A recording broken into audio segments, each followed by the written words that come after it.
துபாயில் கேரள சமூகத்தினர் நடத்திய விழாவில் முன்னாள் பாகிஸ்தான் வீரர் ஷாஹித் அஃப்ரிடி பங்கேற்றது சர்ச்சைக்குள்ளான நிலையில் கொச்சி பல்கலைக்கழகத்தின் முன்னாள் மாணவர் சங்கம் மன்னிப்பு கோரியுள்ளது. கடந்த மாதம் பஹல்காமில் பயங்கரவாதிகள் நடத்திய தாக்குதலுக்கு பதிலடியாக ஆபரேஷன் சிந்தூர் என்று பெயர் இந்திய இராணுவம் மற்றும் முப்படைகள் தாக்குதல் நடத்தினர். இதில் பாகிஸ்தான் மற்றும் ஆக்கிரமிப்பு பாகிஸ்தானில் உள்ள 9 பயங்கரவாத முகாம்கள் முழுமையாக தாக்கப்பட்டனர். அதன் பின்னர் போர் நிறுத்த ஒப்பந்தம் அமலுக்கு வந்த நிலையிலும் இரு நாடுகளின் எல்லையில் தொடர்ந்து பதற்றம் நிலவி வருகிறது. பாபர் அசாம், ரிஸ்வான் மற்றும் பல பாகிஸ்தான் கிரிக்கெட் வீரர்களின் இன்ஸ்டாகிராம் கணக்குகள் இந்தியாவில் தடுக்கப்பட்டுள்ளனர்.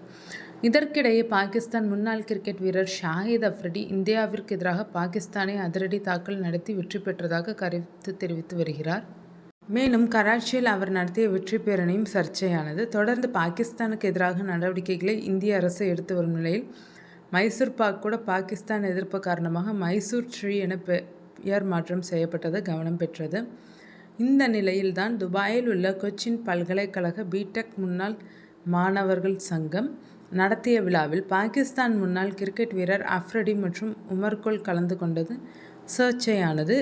விழாவில் அவர்களுக்கு உற்சாக வரவேற்பு அளிக்கப்பட்டது. பின்னர் அஃப்ரிடி மேடையில் கேரளா மற்றும் அதன் உணவு வகைகளை பற்றி புகழ்ந்து பேசிய வீடியோவும் இணையத்தில் வைரலானது. இதனையடுத்து பாஜகவினர் மட்டுமின்றி பலரும் விழா ஏற்பாடு செய்திருந்த கேரளா சமூகத்தினருக்கு கண்டனம் தெரிவித்து கருத்து தெரிவித்து வந்தனர். இந்த நிலையில் கொச்சின் பல்கலைக்கழக பிடெக் முன்னாள் மாணவர் சங்கம் நடந்த சம்பவத்திற்கு மன்னிப்பு கோரி தங்களது இன்ஸ்டாகிராம் பக்கத்தில் அறிக்கை வெளியிட்டுள்ளனர். அதில் இந்தியாவிற்கும் பாகிஸ்தானுக்கும் இடையிலான போர் பதற்றம் ஏற்படுவதற்கு முன்பே கல்லூரிகளுக்கு இடையேயான நடன போட்டியின் 2வது சீசனை பாகிஸ்தான் சங்கம் துபாய் அரங்கத்தில் நடத்த பதிவு செய்யப்பட்டது. கடந்த ஆண்டும் இதே அரங்கத்தில்தான் முதல் சீசன் நடைபெற்றது.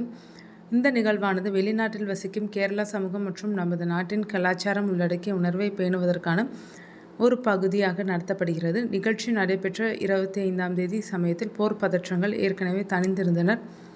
மேலும் குறுகிய கால இடைவெளியில் நிகழ்ச்சி நடத்த மாற்று இடம் கிடைக்காததால் துபாயில் திட்டமிட்டபடி நிகழ்ச்சியை நடத்தினோம்.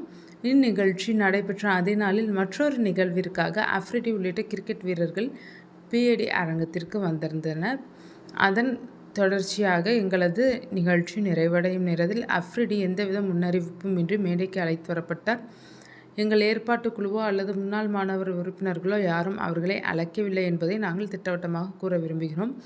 அதற்கு அதிகாரப்பூர்வமாக வெளியிடப்பட்ட நிகழ்வு அட்டவணையை சாட்சி. அவர்களின் திட்டமிடப்படாத வருகையால் பங்கேற்பாளர்கள் அல்லது ஆதரவாளர்களுக்கு ஏற்பட்ட குழப்பம் அல்லது சிரமத்திற்கு நாங்கள் வருந்துகிறோம்.